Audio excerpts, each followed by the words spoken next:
Warframe has just launched its newest event that's going to last for 4 weeks, called Operation Scarlet Spear. Admittedly, this event has had somewhat of a rocky start, and has been marred with issues like game crashes. Now let's pop this guy. Uh-oh. Uh-oh. What happened?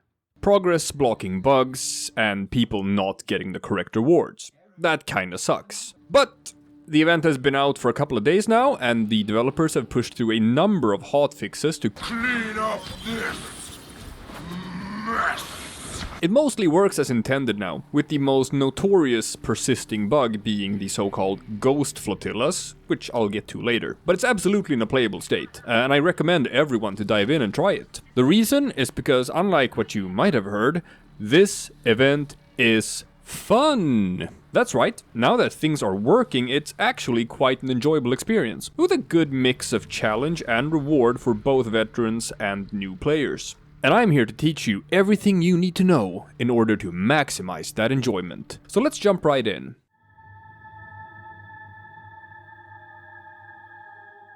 You start the event by entering the Scarlet Spear Flotilla Relay on Earth.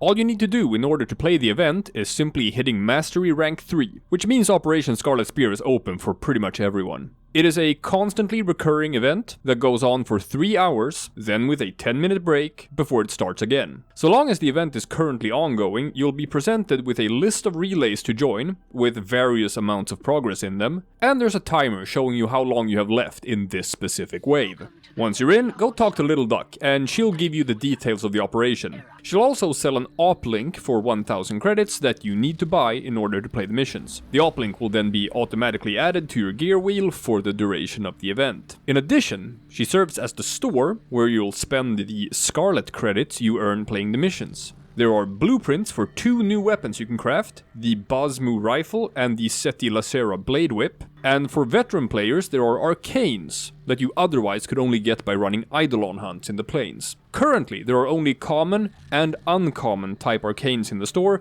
but higher level ones are planned to be added very shortly. You also have access to an arsenal, railjack configuration, a tally of how far your specific relay has gotten in the wave and how teams are currently distributed, and scoreboards showing who the top scorers currently are, both in space and on the ground, together with showing your own current score. And on the left and right sides of the room, there are nodes for the 2 mission types, Ground Assault and Murex Raid. And this is what you'll be doing during the event. So let's go over them both.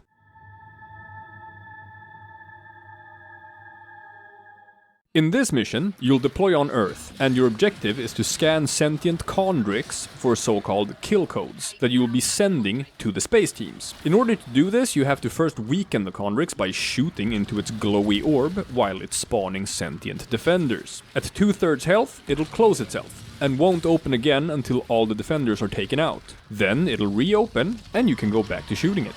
At 1/3 health, it'll close again, rinse and repeat. Once it's been whittled down to 0, you'll receive a message that it's time to deploy your uplink. Do so in the highlighted yellow circle by selecting it from your gear wheel. Then defend your uplinks from the Grenier while you collect kill codes and send them into space. Once enough codes are collected, the chondrix will leave and a new one will spawn somewhere else in the map. Get over there and do the whole thing again. Every time you complete a chondrix, the enemies will scale up in level. It starts at a fairly easy level 25, but by the end of the mission the enemies will be as high as level 180. However, the rewards scale as well, so the longer you manage to stay in there before you have to extract, the more Scarlet credits you will earn. The earliest you can extract is after 3 chondrix, but this will only reward you a measly 90 Scarlet credits. A normal player or semi-veteran running in a public game with random people will probably feel things starting to get hairy around chondrix 11 or 12. You'll get roughly 1000 Scarlet credits if you extract at that point. The maximum number of chondrix you can scan in one mission is 17, and if you manage that, you'll be rewarded with 2295 Scarlet credits. And this is absolutely doable if you have the right combination of Warframes and Weapons in your team, and should take roughly 40 minutes. I'll go over what sort of Warframes and Weapons to use a bit later in the video.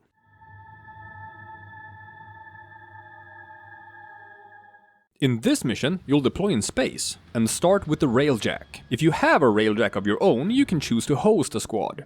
If not, you can simply join the squad of someone else who has one. First, you'll be tasked with transporting a satellite in front of a Murex ship with the railjack. While doing this, you won't be able to fire your weapons, so just get there as quickly as possible. When you get close to the Murex, it will attempt to send sentient boarders toward you. They aren't too tough, but if you don't want to deal with them, the people running the side turrets can attempt to take them out before they reach you. Or maybe you're fast enough to do it yourself as the pilot once you get control of your guns back.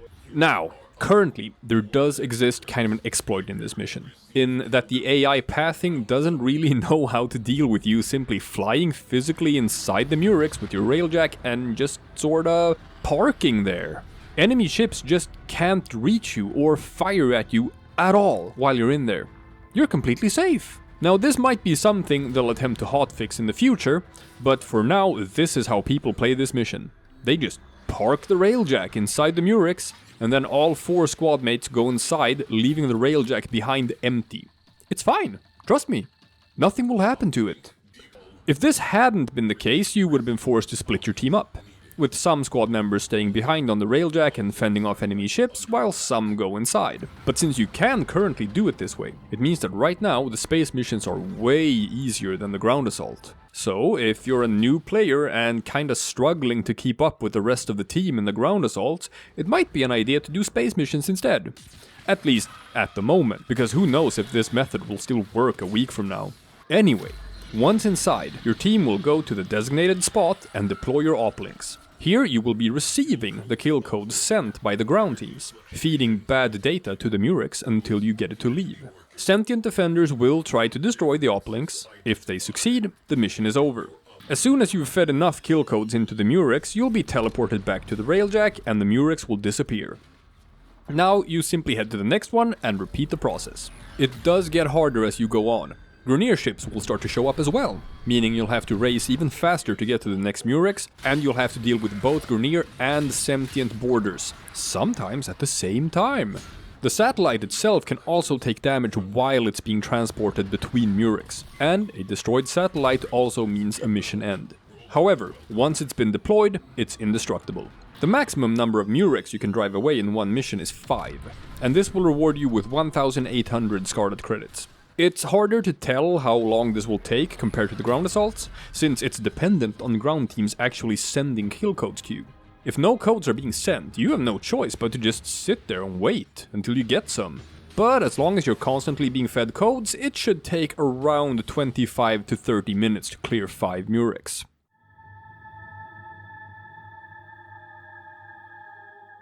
The goal of Operation Scarlet Spear is to drive away all 100 Murex in your particular relay, and you have 3 hours to do it. If you're successful, you will get a bonus reward mailed to your inbox, consisting of twice the amount of Scarlet credits you have earned in either Ground Assault or Murex Raid, depending on which one is higher. And it caps at 10,000 Scarlet credits. What this means is that if you want to play efficiently, you should focus your efforts on one mission type and play that one until you've reached 5,000 points playing it. After that, play whatever mission type your relay needs the most, in order to ensure that you reach that 100 out of 100 to get the victory reward. Sometimes you'll be in an efficient relay and get the victory while there's still tons of time left on the clock. When that happens, you can just leave the relay. You don't have to wait for the clock to run out, and you'll get the victory reward sent to your inbox pretty quickly. After that, you can just pick another relay on the list that hasn't reached 100 out of 100 yet, join that, and help them get the victory as well. This will net you even more bonus credits. Pay attention here, because there still exists a bug in this event that will sometimes not send you to the flotilla you picked, but instead to a so-called ghost flotilla that's completely empty and set at 0 out of 100 Murex cleared. Don't start missions here. If this happens, simply leave and try to rejoin a new flotilla again. And that's how you play the event.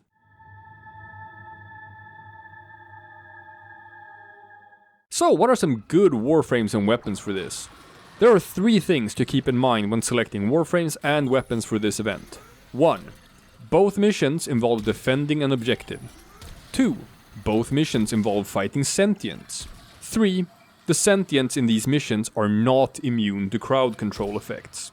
In the case of Ground Assault, you also have to whittle down the health of Chondrix that keeps scaling up in health for each one you take out. With that in mind, useful frames can be divided into 3 categories: crowd control, big damage, and team buffs. When it comes to crowd control, Limbo is the absolute king of this event. With a combination of his Cataclysm and Stasis abilities, he can keep those Oplinks completely protected by himself for a practically indefinite amount of time. Sentient and Grineer alike can just be stun-locked forever. You always want to have a Limbo in the team when doing these missions. So if you're a new player who doesn't have a ton of gear and can't do those massive damage numbers, you can still be super useful to your team by just playing Limbo and focusing on protecting the Oplinks when they get deployed by always having your number 2 and number 4 ability activated right on top of them. Mod your Limbo for max range and max duration, and guarding the Oplinks will be smooth sailing.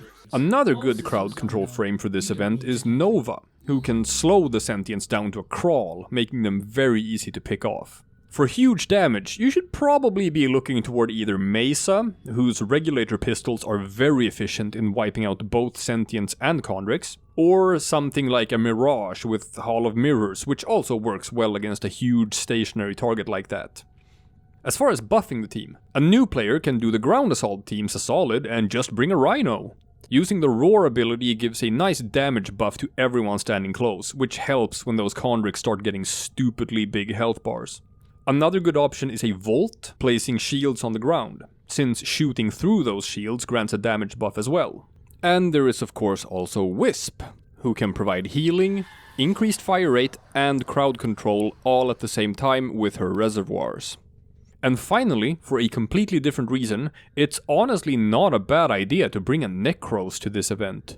The reason being that enemies called Symbolists spawn in both the ground and space missions in huge numbers, and they drop component parts for the new Shadu weapon. Symbolists otherwise only spawn in the rare Sentient Anomaly Railjack missions. Necros has the Desecrate ability, which gives you increased item drops from slain enemies, and since the Shadu parts only have a 1% drop chance per Symbolist, a Necros can help the entire team with the Shadu farming. For weapons, it doesn't matter all that much what you bring to the Murex Raid, since there's no single high health target soaking up damage the same way the Chondrix does in Ground Assault. Which means most things are going to be viable, if modded right. For both missions it's obviously a good idea to bring a rank 40 Paracesis, since a rank 40 Paracesis will reset sentient damage immunity with every hit. For the Ground Assault you'll need hard hitting stuff.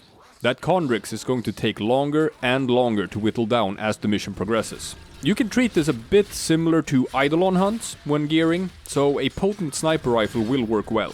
I personally run with a Lanka, but a Rubico Prime or a Vectis will do fine as well. The Kuva Brahma is also a popular option, since it also works well against the sentient defenders. Since I'm using a sniper rifle though, I like the Kuva Nucor as my secondary weapon, since the chaining microwave beam is really good at melting waves of stupid Grineer running at me in a straight line. And that's about all you need to know. If you play efficiently, you should be racking up around 20,000 credits per 3-hour cycle, which means it'll take you maybe 3 cycles to get all of the basic things in the store. After that, it's up to you how much work you want to put in grinding for the arcanes. But if you dislike doing Eidolon hunts, this is honestly a really good alternate way of getting them without having to break your back grinding. The reward structure for this event is actually really fair, and it's not gonna take you that long to just sit with hundreds of thousands of surplus credits in your inventory, just waiting for the next tier of arcanes to show up in the store. The new war is starting, Tenno. I'm doing my part. Are you?